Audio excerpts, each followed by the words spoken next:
Got this painting for you. It's a Jim Daly painting. That's really, really cool. You know, my dad lost like 40 or 50 pounds and grew a mustache. He'd look a lot like that, probably. Jump off a bridge, Ricky. I definitely respect Jim Daly as an artist. The reason I'm selling this painting today is I started my own business, and the economy being the way it is, you know, you kind of got to do what you got to do. Today, I'm hoping to get $13,000. The least I'm willing to take is $7,500.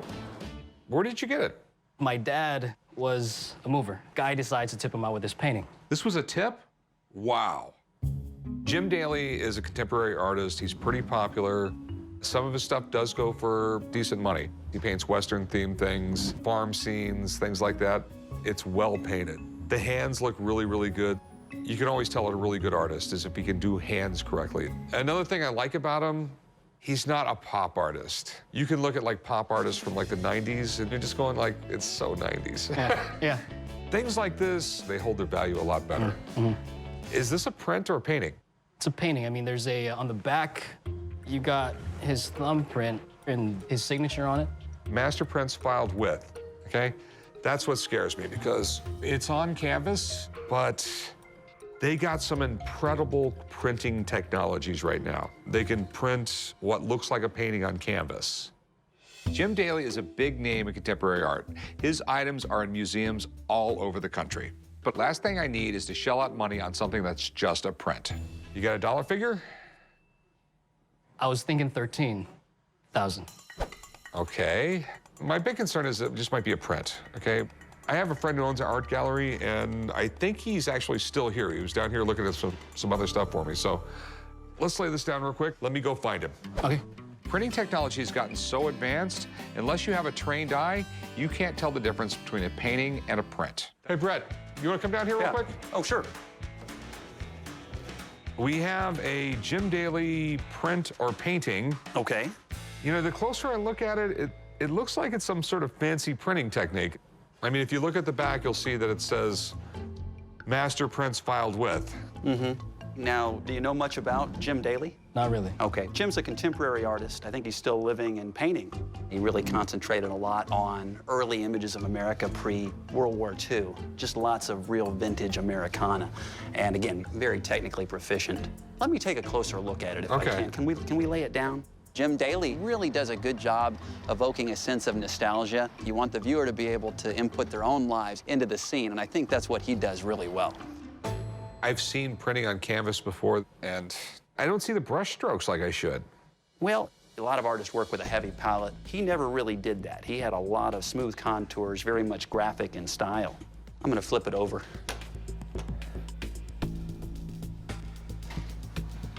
Well, I'm just looking here. You can see areas where the paint's kind of run off the edge.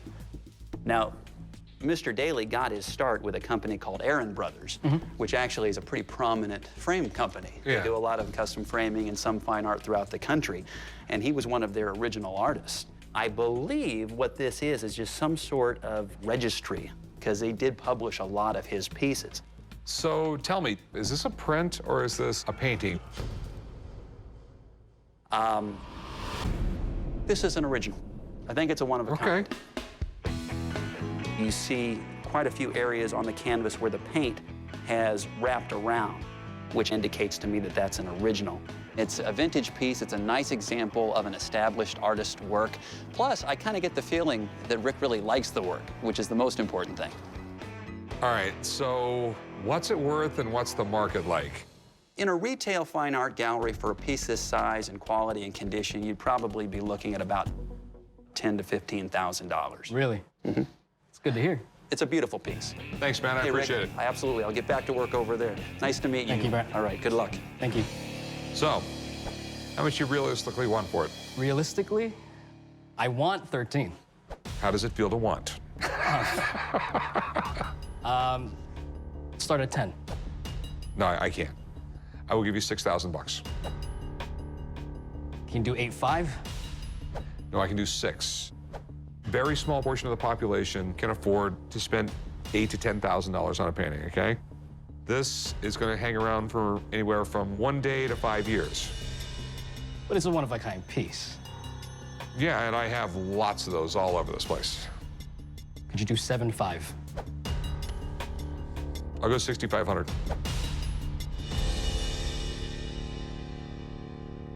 6,500. 6,500. Deal, man. Cool. Definitely gave me a tough negotiation. I did go under what I actually came here for, but you know what? This will definitely help me out in my new business. Hey, how's it going? Good. How are you? That looks heavy. Yeah, it's not too bad. Here, let's put this down there. Thank you. Door knocker?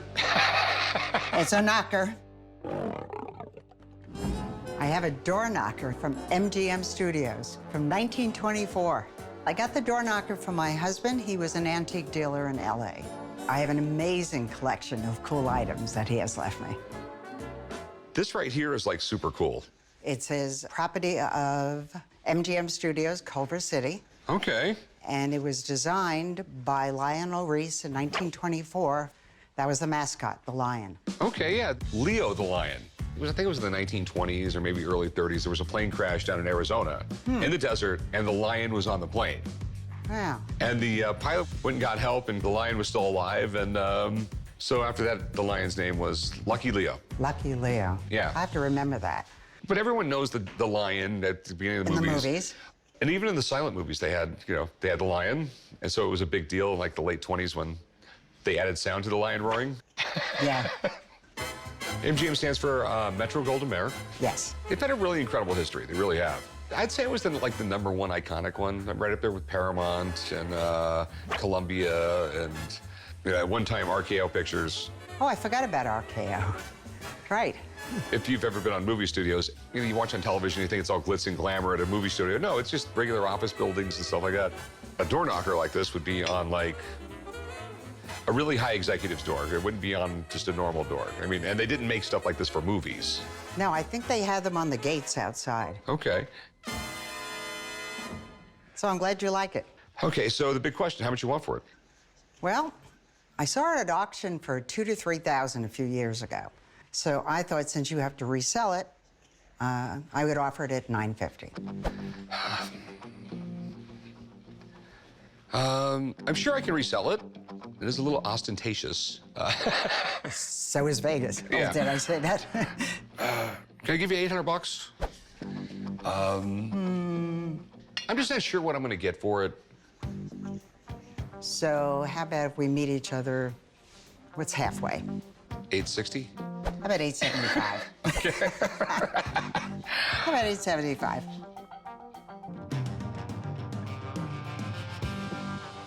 You know what? You got a deal. This is really, really Good. cool. Well, thank you. Yeah. I'm glad you appreciate it. All right, I'll meet you right over there and we'll do some paperwork. Thank you. I'm gonna put this on my office door just to piss Corey off. What do we have here? I have a postcard of the Rolling Stones. Okay. And actually, it is signed by all 5 of the original members. That's really, really cool. Daddy was a Rolling Stone, huh? No, it was Papa was a Rolling Stone, and it was a completely different artist. Why are you here to ruin the party? When I got the picture, I was excited because I was a fan of the Rolling Stones. I really have no idea what it's worth. I've seen things that they start at $300, up to $3,000. I'm just keeping my fingers crossed that maybe it's the $3,000. Where in the world did you get this? It was about 30 years ago, and I traded it for an antique dresser. A friend liked the dresser, and I liked the Rolling Stones, so we traded. Okay, cool. They look pretty young right there. Were they still in high school or something? Not high school, but barely out of it. This is the early 60s. This is the way the record companies marketed young bands back then. Remember, it was the early 60s, not the late 60s, so they were supposed to still be like nice boys. I mean, it's a really old promotional photo.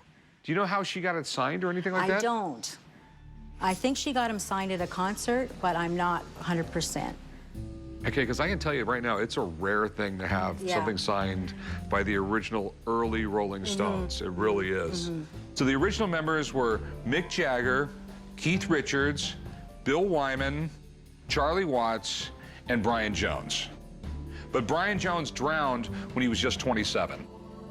Mick and Keith have been the heart and soul of the Stones for over 50 years. But Brian Jones is the guy who actually started the band.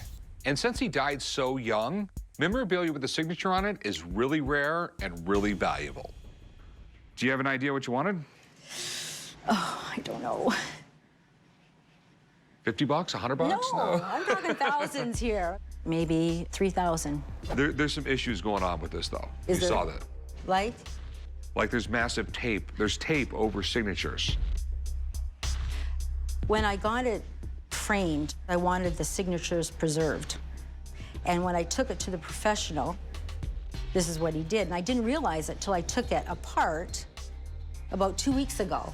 Yeah, they're still there, but it really affects the value. Because when people want these, they want them, you know, I mean, the cleaner, the better, okay? But there's still the 5 signatures on there.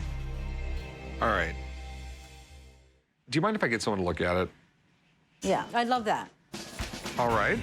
I have a friend who's in town right now who really knows what he's doing when it comes to stuff like this. Okay, I am going to give him a call. I'll be back in a few minutes. okay. I'm excited that we're finally gonna find out if this is real or not. It's been a mystery for 30 years. How's it going? What's up, chum? What's happening? Check this out. Know how much you like rock music? I love rock music. Yeah, the Rolling Stones, the original members. That's really a great photo of these guys, very early too. And we know it's still the original guys because Brian Jones died in 1969, drowning accident. So we could date it 62 to 69 roughly. The Rolling Stones are kind of like top of the mountain. You've got the Beatles, and no one can touch the Beatles. But the Rolling Stones are right there in terms of popularity. Rolling Stones memorabilia goes through the roof. Anytime it's genuine, it's instant gold. Rick, tell me about your concerns. Well, first off, are they real? And if they are real, how bad is that tape all over them? Of course. The tape does affect the value, though, because you're altering the piece. Okay. I mean, if the signatures are real, and if they check out okay, there's not too many surviving pieces from that period of the Rolling Stones. It's a pretty rare piece. Okay, so do your magic. You know, Rick, this isn't really magic, it's science. Whatever, just do it. All right, Rick, what I'm gonna do is I'm gonna use the pro scope on this. It lets me kind of go in here and figure out if these signatures are live, first and foremost. And I'm starting to take a look at here, and I see some ink formations. And right in this area, I see some overlapping, which indicates to me, yes, it was actually penned by someone. But who was it penned by? We have to get to that next. Okay. Next thing I'm gonna do, guys, is I'm gonna go into my database. The first thing I wanna do is I wanna pull up known examples of these guys, how they signed back in the day. So 1962 to 1969, we have to start looking at their signature styles from that period. You know, some of the things I'm starting to observe already, when I look at the piece here, I'm starting to see some stuttering, some pausing, compared to what I know is genuine and real. I'm starting to see some big-time differences. Especially with Brian Jones, it looks like someone went into the Brian signature and stopped after his A, which isn't a good sign. If I had to take a look at Keith Richards, the Keith Richards that's featured on this piece here is so different in letter, shape, formation. The sizing is different. I'm noticing someone's trying to mimic kind of what Keith did. But ultimately, in the end, I think that's what you have on this entire piece here, is where someone is trying to kind of mimic the Rolling Stones. Okay. All right. Oh, well. Sorry. Thanks, man. Sure, good to see you. Back in the 60s especially, a lot of times at concerts, the manager would sign photos and hand them out, which could have been this case as well. I mean, it's the only way that they could kind of fill that demand, because everybody wanted a piece of the Rolling Stones at that time. Should have kept the dresser. Well, I'm a little bit disappointed. I wasn't sure, you know, all these years. Thanks for coming in. Okay, thanks a lot. Take care. Well, it's a little misleading when somebody signs somebody else's signature, but it's still a cool picture, and it has been with me for 30 years, so I'll keep it. What is that? This is a Blackstone Vanishing bird cage. By Harry Blackstone? Yes. This is really, really cool. I mean, people today don't know Harry Blackstone like they used to, but he was literally in a league with Harry Houdini. And where did you get it? I was married to Harry Blackstone Jr., and I was the one who was shot from a cannon, cut in half with a buzzsaw, turned into the tiger. You know, that's what I did. The Blackstone Vanishing Birdcage was made famous by Harry Blackstone Sr. and then my late husband, Harry Blackstone Jr. It's a famous piece. So I'm going to ask $3,000 for it. Harry Blackstone Jr., he was like the very first big production magician on the Strip, right? Yes, it was also on Broadway because we had like the longest running show on Broadway and things like that. And the birdcage was featured in every show. His father, Harry Blackstone Sr., started performing it in about 1913. So this piece is somewhere close to 100 years old. So that is really neat. I know the father, he was in vaudeville. You know, a lot of people don't understand it today, but like in the 1920s, the movies didn't even have sound. I mean, so that's why vaudeville was so big. And if it was someone like Blackstone, it was a big event on Friday night. So how is this like a trick? Well, he would come out holding it and invite anywhere from a half a dozen to 50 kids up on stage who would all put their hands on it. And while everyone was holding it, it would vanish. Okay. So can you make it work? No. It's really cool that you had father and son magicians that were just as famous as each other. So if we have one of their original tricks from someone who was part of their stage show, that's cool. I'm just trying to look, see how it works. I mean, it's put together weird, I can tell you that. So there's something going on here. You can tell by the wire and everything, it's really old. So one thing is, did that have feathers on it at one time? No, it never had feathers. Okay. And it was made by his great uncle, Harry Blackstone Sr.'s brother, Pete. Okay. I mean, it's really, really cool. And I'm sort of fascinated. I really want this one for the shop.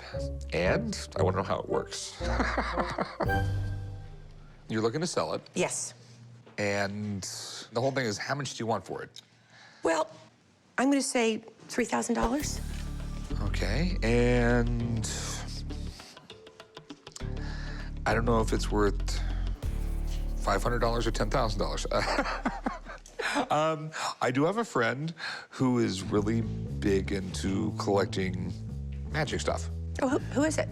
It's Murray the Magician. He's a good friend of mine. And I have known Murray since his hair was normal.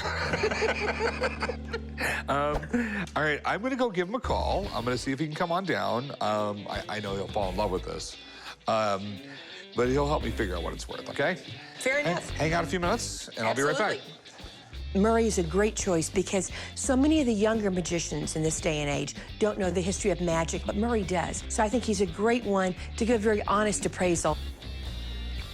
Good seeing you. You well? I'm fine. And yourself? No complaints. And I see something that looks absolutely amazing in front of you. Now this, believe it or not, is one of the holy grails of magic. And this is from Harry Blackstone Sr. And Junior used it as well, yes. I'm sure. And as you know, in magic, the Blackstone is a huge magic name, not only by one man, by two, Senior and Junior. They used to open their shows with this small trick. I mean, nowadays we open tricks with massive things. We produce cars and trains and all that to open a big show. This is what they would open a massive theater with. He'd walk out, stand on stage, hold this in his hands, and literally in 1 second flat, the whole cage would actually vanish from his hands. And to this day, in the world of magic, it's probably one of the greatest magic tricks. The Blackstones were really influential in magic because they were the last of the tuxedo tails, bow tie magicians. They were a huge magic family, not only one magician, but two. So Rick, on this item, what are your concerns with it? Okay, so how does it work? Rick, it's magic. He would hold it in his hands and it would disappear. And the great thing is if you do end up getting this, you will actually learn the secret. That's the bonus. But the greatest thing with this is even when it was filmed on TV, they would break it down frame to frame and you could not catch the vanish. It happened in one frame. That's how great this vanish of the trick was. Okay. You want to show me how it works? Rick, it's so fragile. This is over 100 years old. So what's it worth? This cage, you know, like I said, it's one of the classic magic props. And you're getting it right from the estate. So the price for this one, in this economy, in this day and age, is between $3,500 and $4,500. Okay. Sir, thank you so much. Thanks, good luck with this, and good luck with your magic career. I'm looking forward to seeing you on the strip. If Rick makes a deal on this and actually does own this item, I think Rick will be able to move it pretty quickly. It's a cool piece of magic. So I'll give you $2,500. How about $2,750?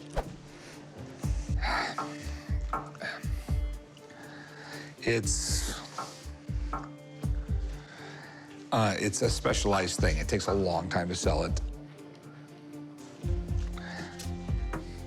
Will you take $2,600 for it?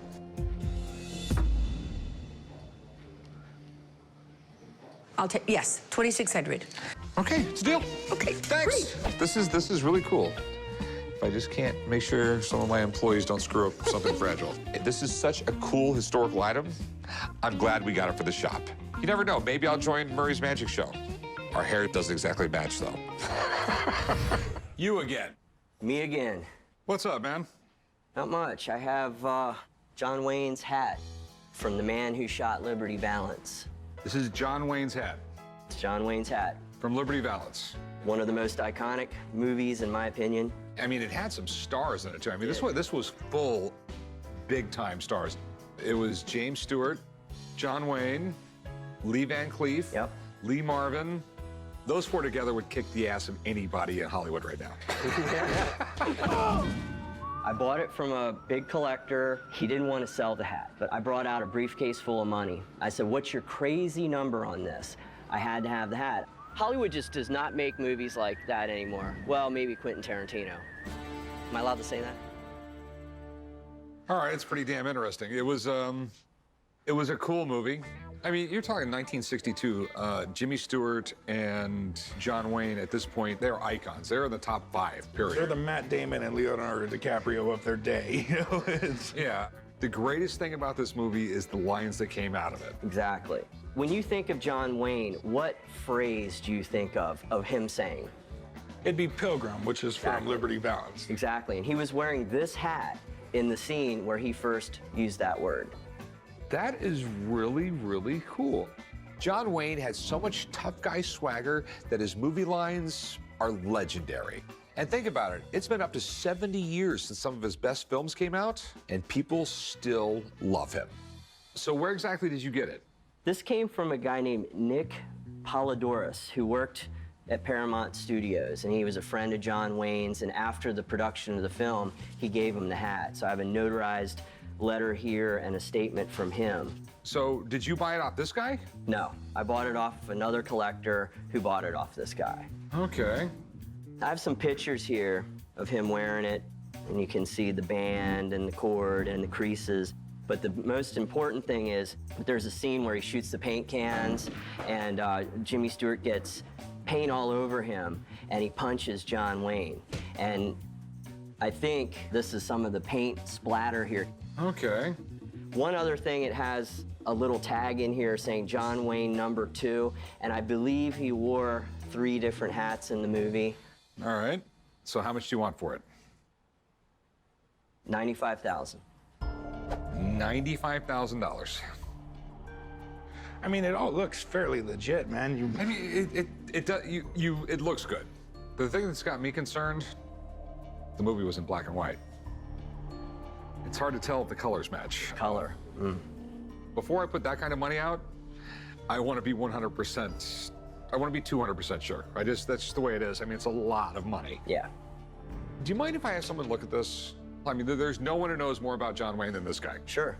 I'm going to give him a call, get him down here. He'll look at it. He'll know right away. Okay.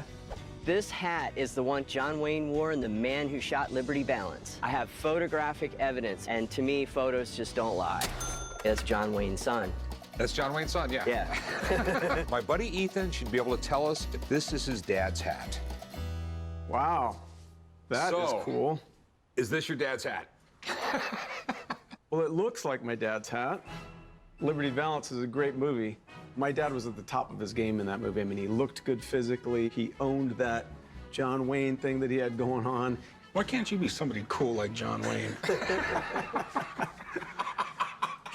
Hi, I'm Corey. My dad's just a pawnbroker.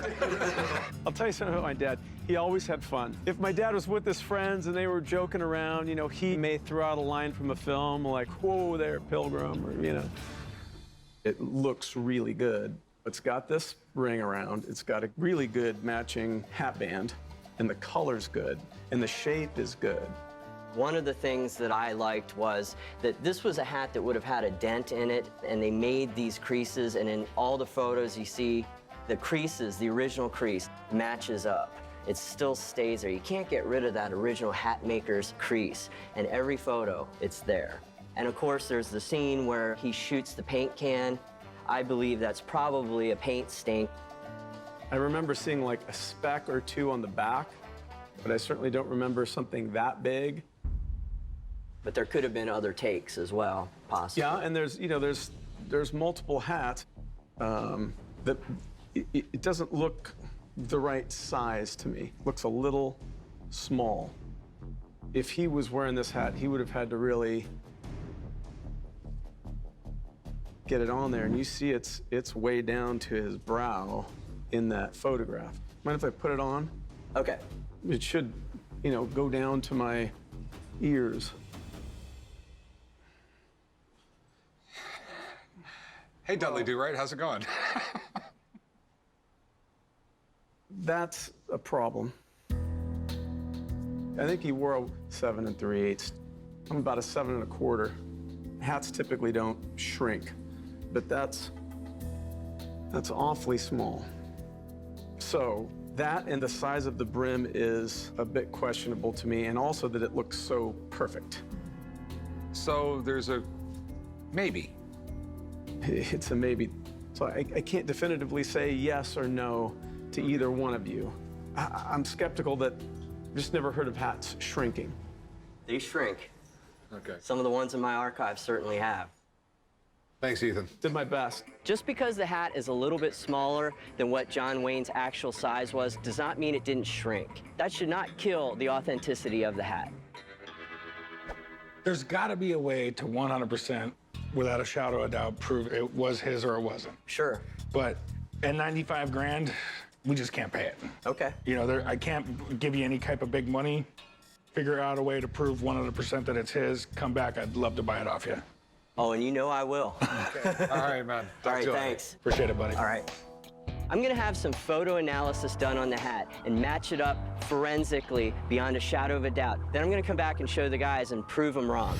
So I had a customer send in what he claims is the original 1986 cover art for the Beastie Boys' License to Ill album. Now, he wants $50,000 for it. I just talked to my rock and roll guy, Warwick. He's saying it's probably worth $5,000, and he wants my art guy, Chad, to check it out. So if Chad has the same value as Warwick, I'm really gonna have to fight for my right to negotiate if I think I even got a chance of getting this. Ah, Beastie Boys, 1986. I remember that. I had to fight for my right to party when I was 16, too. Well, have a seat. Have a seat. Take a look at it. Thanks, man. This is really, really cool. This was in the 100th Greatest Album covers. So there's been a lot written about it already. Rick Rubin came up with this concept when he was taking the Beastie Boys, who were a punk band, and he added a little bit of rap to them. He had just read a Led Zeppelin book, and he wanted the Beastie Boys to have a jet of their own, but he wanted to do a little kind of a sarcastic bent to it. So he got the artist, who is a graphic artist named World B1, or David Gamble, and brought him the concept, gave it to him. This is the product. So the owner of this says it's an original charcoal sketch. The one thing that I would say about this is this isn't the final product. Obviously, it's not even in color. When he first did this, we know that he used a collage of a lot of different planes, and then he put it together and then went over it with water crayon. It's not the camera-ready piece. It's a progressive sketch leading there. So that's why you have the Mylar, and they have, you know, they have some of the little notes. This was supposed to directly rip off the Harley Davidson. That was the intention of it at the time. Okay. One of the fun things about this, too, is it was made to where if you folded the album art, it looked like a little blunt. Burnt blunt. Okay, sort of like the back of Mad Magazine where you'd fold it. Exactly like the back. Okay, all right. So how many drafts would it take to complete a final cover? You know, it's hard to say. Could have been a lot because he was experimenting with different aspects of it till he got to the finished product. So what's it worth? The most important version, the one that's really the money shot in it, is going to be the final camera-ready product. We know in 2013, another very reputable appraiser put the camera-ready version at $15,000. This piece is really great, but it's not the color piece. You know, I'd say $5,000 to $7,000. Yeah. All right, thanks for looking at it, man. Hey, thanks for showing it to me. That's super cool. I'll walk Chad out. Yep. I gotta pass that vending machine. You want something, Rick? No, I just want it to be 1986 again. Hey, Jim, how's it going? Yeah, Rick, good. How you doing? Oh, pretty good. So I had my buddy Warwick. He's the #1 guy on rock and roll memorabilia in the world. He's looked at it. Chad, my art guy, has looked at it. And here's what I was told, okay? This right here is, it's a work in progress. This is a study. We don't know how many there was. We don't know if there was 5 drawings that got to the original drawing in the color, or there was 20 or there 30, but it was one of those. The big problem is it's not the artwork that was photograph ready and made the album. Do you understand what I'm saying? I totally get it. Okay. And the artist basically is only really well known for this painting. And basically, they both told me it'd probably retail for like $5,000. Okay. Okay, and I think it's pretty amazing. It'd probably sell quick. I have some customers I know would be interested in it, so I'd give you a 4. I tell you what, Rick, we're gonna be way too far apart on that, unfortunately. I like it a little more than that, a lot more than that. The price that you offer me, I get it. I know you did your research, but for me, it's just not worth it to let it go for that. Okay, I can understand, especially if you're asking 50, but I literally researched it to death. I had like the best guys I know of to look at it, and that was their opinion. All right, so I'm gonna box it up and send it back to you. I mean, what are you gonna do with it? You know, I think I'll hold on to it for a little while longer. All right, man. Thanks for letting me take a look at it. You'll get it in a few days, okay? Thank you so much, Rick. All right, have a good one, man. Bye-bye.